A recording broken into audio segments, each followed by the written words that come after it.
అంటే ఒక వ్యక్తిగతంగా మిమ్మల్ని టార్గెట్ చేస్తూ ఉన్నారు. దేనికి? ప్రధానంగా కొండా సురేఖ మీ మీద ఒక కామెంట్ చేసింది, మీరు కూడా లీగల్ నోటీసులు ఒకసారి అది ప్లే చేయొద్దు. ఎందుకు ప్లే చేయొద్దు అంటే నేను ఆల్రెడీ లీగల్ నోటీస్ పంపాను, మీకు కూడా పంపాల్సి వస్తుంది. కాదు,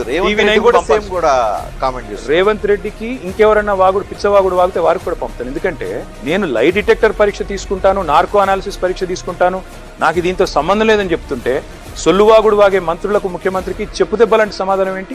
పరువు నష్టం దావా. ఇంకేం చేయాలి నేను? మరి నా దగ్గర ఇంకేముంది ఇప్పుడు చేయడానికి? ఏముంది?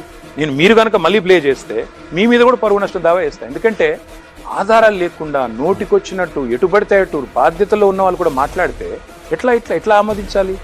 ఎటుబడితే మాట్లాడచ్చా? రేటింగ్ల కోసం ఎటుబడితే మాట్లాడచ్చా? ప్రజల దృష్టి మరల్చడానికి ఏం సంబంధం అండి నాకు దీంతో?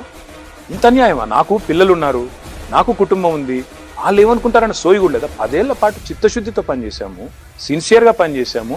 Lie detector పరీక్షకి narco